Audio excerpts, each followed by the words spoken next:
So hi hello friends, అందరికీ నమస్తే. ఎలా ఉన్నారు మిత్రులందరికీ నమస్కారం. Friends, paper 1 SGT, paper 2 school అసిస్టెంట్కి సంబంధించి మనం టెట్కి మెయిన్గా ఒక టైం టేబుల్ అంటూ సెట్ చేస్తే ఏ విధంగా సెట్ చేసుకుంటే బాగుంటుంది, దీనికి సంబంధించి క్లారిటీగా మాట్లాడదాం. ఫ్రెండ్స్, ముందుగా పేపర్ 1 ఎస్జిటికి సంబంధించి కంప్లీట్గా మాట్లాడతాను. ఇక్కడ టైం డిస్ప్లే చేస్తాను, అక్కడ స్కూల్ అసిస్టెంట్కి సంబంధించి డీటెయిల్స్ అనేవి అక్కడి నుంచి స్టార్ట్ చేయడం జరుగుతుంది. ఇక్కడ ముఖ్యంగా మనం చూసినట్లయితే టెట్ పరీక్ష అనేది పేపర్ 1కి సంబంధించి 150 మార్కులకి ఎగ్జామ్ అయితే కండక్ట్ చేయడం జరుగుతుంది. ఇది అందరికీ తెలిసిందే. 150 మార్క్స్కి టెట్ ఎగ్జామ్ అయితే ఉంటుంది. దీనిలో మెయిన్గా చైల్డ్ డెవలప్మెంట్ అండ్ పెడగాజీ నుంచి 30 ప్రశ్నలు 30 మార్కులు అయితే రావడం జరుగుతాయి. ప్రతిరోజు చైల్డ్ డెవలప్మెంట్ అండ్ పెడగాజీకి ఒక 2 గంటల పాటు సమయం కేటాయించుకోవడం మంచిది.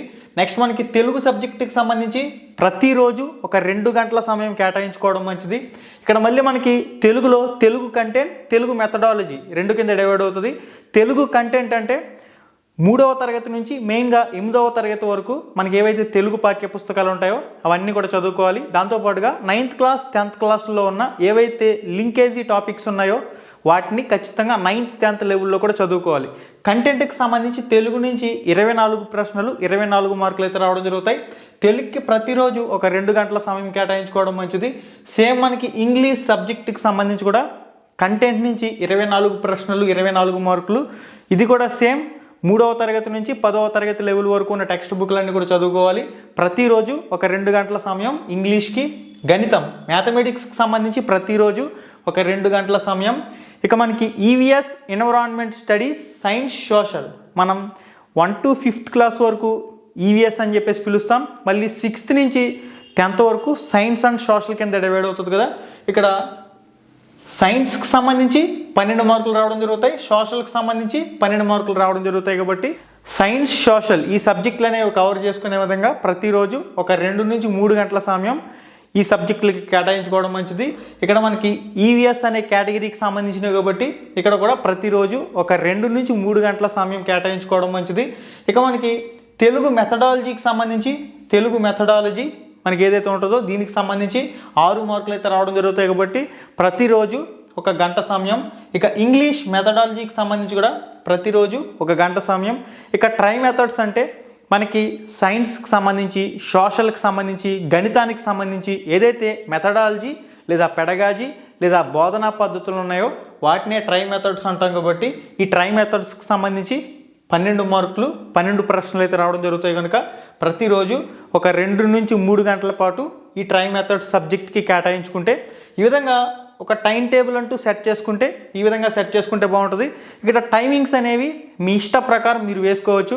అయితే మీకు ఏ సమయంలో ఏ సబ్జెక్ట్ అనేది చదవటానికి అనుకూలంగా ఉంది, మీరు ఏ సమయంలో ఏ సబ్జెక్ట్ అనేది చదవడానికి ఇష్టపడుతున్నారు దాని ప్రకారం మీరు టైమింగ్స్ అయితే వేసుకోవచ్చు. అంటే ఇక్కడ ఉదయం ఫ్రెష్ మైండ్ ఉంటుంది కాబట్టి ఎక్కువ మంది సైకాలజీ కానివ్వండి, ట్రై మెథడ్స్ కానివ్వండి ఇటువంటి సబ్జెక్టులు అనేవి చదవడానికి ఇష్టపడతారు.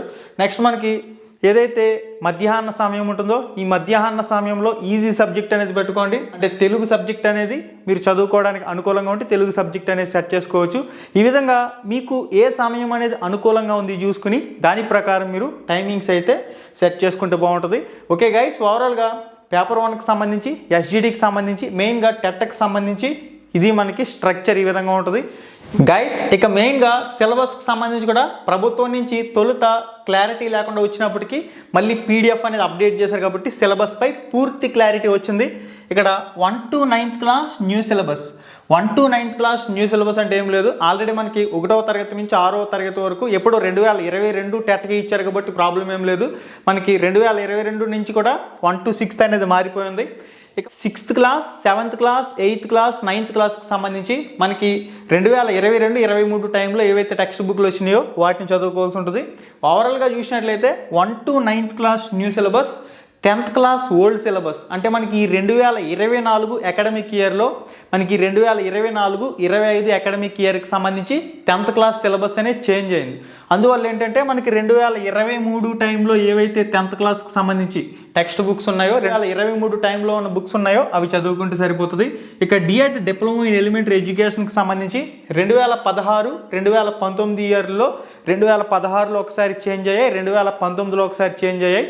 ఈ 2 బుక్స్ కూడా ఉపయోగపడతాయి. అంటే 2016 టైంలో 2019 టైంలో ఉన్న బుక్స్ అనేవి ఈ ఇయర్లకు సంబంధించిన పుస్తకాలు అనేవి ఓల్డ్ అండ్ న్యూ బుక్స్ కూడా ఉపయోగపడతాయి. ఓకే గైస్, ఇది మనకి ఓవరాల్గా సిలబస్కి సంబంధించి మెయిన్గా. ఇక టెట్కి సంబంధించి డిఎస్సికి సంబంధించి మెయిన్గా డిఫరెన్స్ అనేది ఎక్కడ వస్తుందంటే, మనకి మెయిన్గా విద్యా దృక్పథాలనే ఒక సబ్జెక్ట్ అనేది ఇటు టెట్లో ఉండదు, డిఎస్సిలో యాడ్ అవుతుంది. మనకి విద్యా దృక్పథాలు అనే సబ్జెక్ట్ టెట్లో ఉండదు, డిఎస్సిలో యాడ్ అవుతుంది. ఇక జీకే జనరల్ నాలెడ్జ్కి సంబంధించి కూడా మనకి టెట్లో ఉండదు, డిఎస్సిలో యాడ్ అవుతుంది. ఇంకొక సబ్జెక్ట్ ఏమి యాడ్ అవుతుంది అంటే కరెంట్ అఫైర్స్. మనకి కరెంట్ అఫైర్స్కి సంబంధించి ప్రాంతీయ స్థాయి, జిల్లా స్థాయి, రాష్ట్ర స్థాయి, దేశ స్థాయి అంటే మనకి జాతీయ స్థాయి, అంతర్జాతీయ స్థాయికి సంబంధించి ప్రముఖమైన వ్యక్తులకు సంబంధించి, ముఖ్యమైన అవార్డులకు సంబంధించి, ఈ విధంగా ఏవైతే మెయిన్ కరెంట్ అఫైర్స్ అంశాలు ఉంటాయో లాస్ట్ 1 year కరెంట్ అఫైర్స్ అంశాలన్నీ కూడా పట్టు సాధించుకోవాలి డిఎస్సికి సంబంధించి. ఇటు మనకి టెట్లో కరెంట్ అఫైర్స్ అనేది ఉండదు, డిఎస్సిలో కరెంట్ అఫైర్స్ అనేది ఉంటుంది. ఓకే గైస్, అర్థమైంది కదా? విద్యా దృక్పథాలు, జీకే, కరెంట్ అఫైర్స్ ఈ 3 సబ్జెక్టులు అనేవి మనకి డిఎస్సిలో యాడ్ అవుతాయి. మిగిలిన అన్ని సబ్జెక్టులు కూడా మళ్ళీ మీకు డిఎస్సికి సంబంధించి కూడా ఉపయోగపడతాయి. ఎవరికైతే టెట్లో 130 మార్కులకు పైబడి స్కోర్ చేసుకుని ఉన్నారో, పేపర్ 1 టెట్కి సంబంధించి 130 మార్క్స్ ఎవరైతే స్కోర్ చేసుకుని ఉన్నారో వాళ్ళు మెయిన్గా ఈ విద్యా దృక్పథాలు, జీకే, కరెంట్ అఫైర్స్కి సంబంధించి అంశాలపై ఇప్పటి నుంచి కాన్సన్ట్రేషన్ చేయండి. ఎవరైతే టెట్ క్వాలిఫై కాలేని క్యాండిడేట్లు ఉన్నారో మెయిన్గా టెట్ సిలబస్ పై మాత్రమే కాన్సన్ట్రేషన్ చేయండి. ఎవరైతే టెట్లో 100+ స్కోర్ చేసుకుని ఉన్నారో ఇటు మెయిన్గా టెట్కి ప్రిఫరెన్స్ ఇస్తూనే ఇటు డిఎస్సికి సంబంధించి ఏవైతే 3 సబ్జెక్టులు ఉన్నాయో వాటికి సంబంధించి కూడా ప్రిఫరెన్స్ అనేది ఇచ్చుకునే విధంగా మీ ప్రిపరేషన్ టైం టేబుల్ అయితే సెట్ చేసుకోండి. ఇది గైస్ ఓవరాల్గా సిలబస్కి సంబంధించి. చాలామంది సార్ టెట్ రాయాలా వద్దా అని చెప్పేసి కూడా అడుగుతున్నారు. ఎవరికైతే టెట్లో మంచి స్కోర్ వచ్చిందో వాళ్ళు డిఎస్సికి ప్రిపేర్ అవుతూనే మీరు టెట్కి కంపల్సరీగా అప్లై చేసి తీరాల్సిందే. ప్రతి ఒక్కరు కూడా టెట్ రాయండి. టెట్లో మనకి ప్రతి 7.5 మార్కులకి అంటే 7.5 అంటే 7.5 మార్కులు మీకు టెట్లో వచ్చినట్లయితే డిఎస్సిలో 1 మార్క్ అనేది వెయిటేజీ కింద యాడ్ అవుతుంది. కాబట్టి టెట్లో వచ్చిన ప్రతి మార్కు కూడా చాలా ఇంపార్టెంట్. కనుక మీకు టెట్లో 140 వచ్చినా సరే మీరు టెట్ రాయడం చాలా మంచిది. ఎందుకంటే మీకు ఒక పక్కన ప్రాక్టీస్ కింద ఉంటుంది. మీరు డిఎస్సికి సంబంధించి ప్రిపేర్ అవుతూనే ఇటు టెట్కి సంబంధించి కూడా అటెంప్ట్ ఇచ్చినట్లయితే మంచిగా ఏదైనా స్కోర్ పెరిగినప్పుడు అది మీకు డిఎస్సికి సంబంధించి యూజ్ అయ్యే అవకాశం అయితే ఉంటుంది. అందువల్ల ప్రతి ఒక్కరు కూడా టెట్కి అప్లై చేయండి, ప్రతి ఒక్కరు కూడా టెట్ రాయండి. మనకి ఇక్కడ టెట్కి సంబంధించి 90 రోజుల సమయం, డిఎస్సికి సంబంధించి 90 రోజుల సమయం అని చెప్పేసి అనౌన్స్ చేశారు. కాబట్టి టెట్కి మంచిగా ప్రిపేర్ అవ్వచ్చు. ఇటు డిఎస్సికి సంబంధించి కూడా టెట్ ఎగ్జామ్స్ అయిన తర్వాత మళ్ళీ 90 రోజుల సమయం వస్తుంది. కాబట్టి ఆల్రెడీ ఇక్కడ చాలా వరకు సబ్జెక్ట్ అనేది చదివేసి ఉంటారు. మెయిన్గా విద్యా దృక్పథాలు, జీకే, కరెంట్ అఫైర్స్కి సంబంధించి నెక్స్ట్ 90 డేస్లో మరింత పదును పెట్టి ఓవరాల్గా డిఎస్సికి సంబంధించి యుద్ధానికి సిద్ధం అవ్వచ్చు. ఓకే గైస్, ఇది కంప్లీట్గా మనకి ప్రిపరేషన్కి సంబంధించి. ఇక్కడ విద్యా దృక్పథాలు, జీకే, కరెంట్ అఫైర్స్ అంశాలు అనేవి మీరు ఇక్కడ ఏదైతే ఈజీ సబ్జెక్టుల కింద భావిస్తున్నారో ఆ సబ్జెక్ట్ అంతా కూడా మీరు కంప్లీట్ చేసుకున్నట్లయితే వీటిపై ఎక్కువ కాన్సన్ట్రేషన్ చేయండి. ఓకే గైస్, ఇక మనం స్కూల్ అసిస్టెంట్కి సంబంధించి మెయిన్గా మాట్లాడుకున్నట్లయితే పేపర్ 2 స్కూల్ అసిస్టెంట్కి సంబంధించి కూడా టెట్కి సంబంధించి చైల్డ్ డెవలప్మెంట్ అండ్ పెడగాజీ అనే సబ్జెక్ట్ నుంచి 30 ప్రశ్నలు 30 మార్కులు అయితే రావడం జరుగుతాయి. ఇక్కడ తెలుగు సబ్జెక్టుకి సంబంధించి 30 ప్రశ్నలు 30 మార్కులు అయితే రావడం జరుగుతాయి. సైకాలజీ సబ్జెక్ట్కి ప్రతిరోజు 2 గంటల సమయం, తెలుగు సబ్జెక్టుకి సంబంధించి ప్రతిరోజు 2 గంటల సమయం, ఇంగ్లీష్ సబ్జెక్టుకి సంబంధించి 30 ప్రశ్నలు 30 మార్కులు ప్రతిరోజు 2 గంటల సమయం. ఇక మనకి ఏదైతే కోర్స్ సబ్జెక్ట్ ఉంటుందో పేపర్ 2 వాళ్ళకి సంబంధించి మెయిన్గా కోర్స్ సబ్జెక్టుకి సంబంధించి గణితం, సైన్స్ వాళ్ళకైతే గణితం, సైన్స్ నుంచి 48 ప్రశ్నలు కంటెంట్ నుంచి, 12 ప్రశ్నలు మెథడాలజీ నుంచి, ఓవరాల్గా 60 ప్రశ్నలు 60 మార్కులు ఈ కోర్స్ సబ్జెక్ట్ నుంచి అయితే రావడం జరుగుతాయి. సంబంధించి తెలుగు నుంచి 48 ప్రశ్నలు, ఇంగ్లీష్ వాళ్ళకి సంబంధించి ఇంగ్లీష్ నుంచి 48 ప్రశ్నలు, హిందీ వాళ్ళకి సంబంధించి హిందీ నుంచి 48 ప్రశ్నలు. ఇక్కడ మళ్ళీ 6వ తరగతి, 7వ తరగతి, 8వ తరగతి, 9వ తరగతి, 10వ తరగతి టెక్స్ట్ బుక్ల నుంచి మనకి ఏదైతే బిట్స్ వస్తాయో వాటిని కంటెంట్ కింద పిలవడం జరుగుతుంది.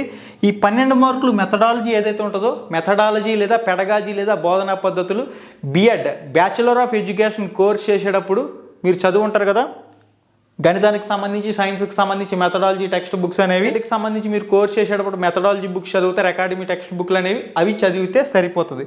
ఇది గైస్ ఇక్కడ కోర్స్ సబ్జెక్ట్ కంటెంట్కి సంబంధించి ప్రతిరోజు 6 గంటల సమయం ప్రతిరోజు 6 గంటల సమయం ఇక్కడ కోర్ సబ్జెక్టుకి సంబంధించిన కంటెంట్కి సంబంధించి ఏదైతే మెథడాలజీ లేదా పెడగాజీ లేదా బోధనా పద్ధతులకు సంబంధించి అంశాలు ఉన్నాయో వీటికి సంబంధించి ప్రతిరోజు ఒక 2 నుంచి 3 గంటల సమయం కేటాయించుకున్నట్లయితే ఇక్కడ గణితం సైన్స్ వాళ్ళకి సంబంధించి గణితం సైన్స్కి సంబంధించిన మెథడాలజీ, సోషల్ స్టడీస్ వాళ్ళైతే సోషల్ స్టడీస్కి సంబంధించిన మెథడాలజీ, తెలుగు పండిట్ వాళ్ళకి సంబంధించి అయితే తెలుగు, ఇంగ్లీష్, హిందీ ఏ సబ్జెక్టుకి సంబంధించిన వాళ్ళు ఆ సబ్జెక్టుకి సంబంధించి మెథడాలజీ అనేది ఇక్కడ 12 ప్రశ్నలు 12 మార్కులు అయితే రావడం జరుగుతాయి కాబట్టి ప్రతిరోజు ఒక 3 గంటల సమయం కేటాయించుకుంటే బాగుంటుంది. ఓకే, ఈ టైమింగ్స్ అనేవి మీకు నచ్చినట్లు మీరు సెట్ చేసుకోవచ్చు. ఉదయం పూట ఏ సబ్జెక్ట్ చదివితే బాగుంటుంది, మధ్యాహ్నం పూట ఏ సబ్జెక్ట్ చదివితే బాగుంటుంది, మళ్ళీ నిద్రపోయే ముందు ఏ సబ్జెక్ట్ చదివితే బాగుంటుంది, ఇవన్నీ కూడా మీ టైమింగ్స్ మీకు సెట్ అయ్యే విధంగా మీరు టైమ్స్ అనేవి వేసుకోండి నీట్గా. ఇక మనకి మెయిన్గా సిలబస్కి సంబంధించి మనం మాట్లాడుకున్నట్లయితే 6వ తరగతి నుంచి 9వ తరగతి వరకు కొత్త పాఠ్య పుస్తకాలు క్లారిటీగా సిలబస్లో కూడా అప్డేట్ చేశారు. ఓకే, 6వ తరగతి, 7వ తరగతి, 8వ తరగతి, 9వ తరగతి మనకి 2022-23 అకాడమిక్ ఇయర్లో ఏదైతే సిలబస్ ఉందో ఆ సిలబస్సే చదువుతారు. ఓకే, 9th క్లాస్ వరకు. ఇక 10th క్లాస్కి సంబంధించి ఈ 2024-25 అకాడమిక్ ఇయర్కి సంబంధించి సిలబస్ అనేది చేంజ్ అయింది కాబట్టి ఇప్పుడు ఏం చేస్తారంటే ఈ 10వ తరగతికి సంబంధించి 2023లో ఏవైతే అకాడమీ టెక్స్ట్ బుక్స్ ఉన్నాయో వాటిని చదివితే సరిపోతుంది. 2023 అకాడమిక్ ఇయర్లో ఉన్న 10th class text books old text books అని చెప్పేసి కూడా క్లారిటీగా మెన్షన్ చేశాడు కాబట్టి నో ప్రాబ్లం. ఇక మెథడాలజీ విషయానికి వచ్చినట్లయితే DEd diploma in elementary education, BEd bachelor of ఎడ్యుకేషన్కి సంబంధించి 2016-2019 అకాడమిక్ ఇయర్లో చేంజ్ అయిన బుక్స్ అనేవి యూజ్ అవుతాయంటూ కూడా మనకి క్లారిటీకి ఇచ్చారు కాబట్టి మెథడాలజీ పరంగా కూడా పూర్తి క్లారిటీగా ఉంది. Okay, old and new books అనేవి మెథడాలజీకి సంబంధించి యూజ్ అవుతాయి. ఇక మెయిన్గా ఆల్రెడీ ఎవరైతే టెట్లో మంచి స్కోర్ చేసుకుని ఉన్నారో, టెట్లో మంచి స్కోర్ అంటే స్కూల్ అసిస్టెంట్ అభ్యర్థులకు సంబంధించి 120+120 ఈ రేంజ్లో స్కూల్ అసిస్టెంట్ అభ్యర్థులు స్కోర్ ఉందంటే ఓకే, గుడ్ స్కోర్, చాలా మంచి స్కోర్ అని చెప్పుకోవచ్చు. ఎవరైతే 120+ టెట్ స్కోర్ చేసుకుని ఉన్నారో వాళ్ళు డిఎస్సిలో మనకి 3 సబ్జెక్టులు అనేవి అదనంగా యాడ్ అవుతాయి. విద్యా దృక్పథాలు, జీకే, కరెంట్ అఫైర్స్. విద్యా దృక్పథాలు, జీకే మనకి జనరల్ నాలెడ్జ్కి సంబంధించి అన్ని స్టాండర్డ్ జీకే అన్ని అంశాలు కూడా చదువుకోవాలి, విద్యా దృక్పథాలకు సంబంధించి కూడా చదువుకోవాలి. నెక్స్ట్ కరెంట్ అఫైర్స్కి సంబంధించి మెయిన్గా లాస్ట్ 6 months కరెంట్ అఫైర్స్పై ఎక్కువ దృష్టి పెట్టి లాస్ట్ 1 year వరకు ఉన్న కరెంట్ అఫైర్స్ అన్న అంశాలు కూడా చదువుకోవాలి. అంటే డిఎస్సికి సంబంధించి ఫర్ ఎగ్జాంపుల్ ఎగ్జామ్ అనేది జనవరి, డిసెంబర్ ఈ టైంలో జరుగుతుంది అనుకుంటే ఆ నెల నుంచి last 1 year, okay, last 6 months main important. Last 1 year చదువుకుంటే డోకా అనేది ఉండదు. ఓకే గైస్, ఎవరైతే టెట్లో 100 లోపు స్కోర్ చేసుకుని ఉన్నారో స్కూల్ అసిస్టెంట్కి సంబంధించి పేపర్ 2కి సంబంధించి ఎవరైతే టెట్లో 100 లోపు టెట్ స్కోర్ ఉందో వాళ్ళు ఎక్కువగా టెట్ పైనే కాన్సన్ట్రేషన్ చేయండి. ఓకే, 90 రోజులు టెట్కి సమయం ఇచ్చారు కాబట్టి 90 రోజులు డిఎస్సికి సమయం ఇచ్చారు కాబట్టి 100 లోపు ఎవరికైతే టెట్ స్కోర్ ఉందో వాళ్ళు ఖచ్చితంగా టెట్కి సంబంధించి ఎక్కువగా మీరు కాన్సన్ట్రేషన్ చేసి ఫస్ట్ ఆఫ్ ఆల్ టెట్ స్కోర్ని హైలో పెట్టుకోవాల్సిన అవసరం ఉంది. ఎందుకంటే ప్రతి 7.5 మార్కులకి అంటే టెట్లో వచ్చిన 7.5 మార్కులకి డిఎస్సిలో 1 మార్క్ అనేది వెయిటేజీ కింద కలుస్తుంది కాబట్టి టెట్లో వచ్చే ప్రతి మార్క్ అనేది చాలా ఇంపార్టెంట్ కింద మారబోతుంది కాబట్టి కంపల్సరీగా ప్రతి ఒక్కరు కూడా టెట్కి అప్లై చేయండి. మీకు టెట్లో హై స్కోర్ ఉన్నా కానీ మీరు టెట్కి అప్లై చేయండి. మీరు డిఎస్సికి ప్రిపేర్ అవుతూనే సరదాగా వెళ్ళి టెట్కి అటెంప్ట్ ఇవ్వండి. ఆటోమేటిక్గా మీకు టెట్ స్కోర్ అనేది ఇంక్రీజ్ అవుతుంది. దీనికి సంబంధించి టెట్కి సంబంధించి మెయిన్గా సిలబస్ ఎక్కడ చేంజ్ వస్తుందంటే తెలుగు, ఇంగ్లీష్ ఇక్కడ టెట్లో ఉంటాయి, తెలుగు, ఇంగ్లీష్ అనేవి టెట్లో ఉంటాయి, డిఎస్సిలో ఉండవు. ఓకే, మెయిన్గా మీరు కాన్సన్ట్రేషన్ చేయవలసిన మెయిన్ కీ పాయింట్ ఎక్కడ ఉందంటే స్కూల్ అసిస్టెంట్ వాళ్ళకి కోర్స్ సబ్జెక్ట్లో ఉంది. కోర్స్ సబ్జెక్ట్ నుంచి మీకు 60 ప్రశ్నలు 60 మార్కులు అనేవి రావడం జరుగుతున్నాయి. అంటే మీ మెథడాలజీ కోర్స్ సబ్జెక్ట్ ఏదైతే ఉందో ఆ కోర్స్ సబ్జెక్ట్ మీద మీరు ఎక్కువ కాన్సన్ట్రేషన్ చేయాలి. మ్యాథమెటిక్స్ సైన్స్ వాళ్ళైతే మ్యాథమెటిక్స్ సైన్స్కి సంబంధించి, అదే తెలుగు వాళ్ళైతే తెలుగుకి సంబంధించి, ఉర్దూ వాళ్ళైతే ఉర్దూకి సంబంధించి, హిందీ వాళ్ళైతే హిందీకి సంబంధించి, సోషల్ వాళ్ళైతే సోషల్కి సంబంధించి ఎక్కువగా ఇక్కడ మీ కోర్స్ సబ్జెక్ట్కి సంబంధించి కంటెంట్ని టార్గెట్ చేయాలి. దాంతోపాటుగా మీ కోర్ సబ్జెక్ట్కి సంబంధించి మెథడాలజీ అంశాలని టార్గెట్ చేసుకుంటే ఇక్కడే మీకు ఎక్కువ స్కోర్ అనేది వస్తుంది. అంటే ఇక్కడ ఇటు డిఎస్సిలో కూడా ఈ కోర్ సబ్జెక్ట్ నుంచి వచ్చే కంటెంట్ మెథడాలజీ కీ రోల్ పోషించబోతున్నాయి కాబట్టి మెయిన్గా ఈ కోర్ సబ్జెక్ట్ని ఎక్కువగా కాన్సన్ట్రేషన్ చేయవలసిన అవసరం ఉంది.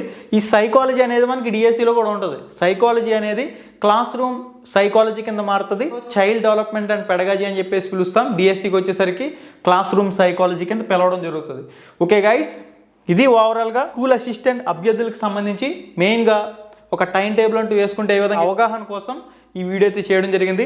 ఇంకొక ముఖ్యమైన విషయం, www.ramramesheducation.in మీరు గూగుల్ ఓపెన్ చేసుకుని RAMRAMESHEDUCATION.in ఈ విధంగా మీరు గూగుల్లో సెర్చ్ చేస్తే మన వెబ్సైట్ వస్తుంది. ఆ వెబ్సైట్లో మీకు ఫ్రీ టెస్ట్లు వెబ్సైట్లో ఒకసారి చెక్ చేసుకోండి. మన రామ్ రమేష్ యాప్ లింక్ డిస్క్రిప్షన్లో ఇచ్చాను. ఈ వీడియో టైటిల్ మీద టచ్ చేయగానే కిందకు ఒక పేజ్ అలా ఓపెన్ అవుతుంది. అక్కడి నుంచి యాప్ డౌన్లోడ్ చేసుకుని స్టోర్ అనే ఆప్షన్లో కోర్సులు అనేవి ఉన్నాయి. టెస్ట్ సిరీస్కి సంబంధించి అక్కడి నుంచి కూడా మీరు టెస్ట్లు అనేవి రాసుకునే అవకాశం అయితే ఉంటుంది. ఓకే గైస్, ఇవాళ వీడియో వీడియోలో మళ్ళీ కలుసుకుందాం. శుభం, ధన్యవాదాలు. హై ఫ్రెండ్స్, ఎలా ఉన్నారు? మీరు కానీ ఫస్ట్ టైం మన ఛానల్కి వచ్చినట్లయితే ఇక్కడ కనిపిస్తుంది కదా ఎర్రటి రెడ్ కలర్ సబ్స్క్రైబ్ బటన్ మీద క్లిక్ చేసి పక్కనే ఉండే గంట సింబల్ని ఆల్ అని చెప్పేసి క్లిక్ చేసుకుని ఉంచుకోండి. మన ఛానల్లో పోస్ట్ చేసే ఎటువంటి అప్డేట్ అయినా మీరు మిస్ కాకుండా చూసే అవకాశం అయితే ఉంటుంది. Thank you.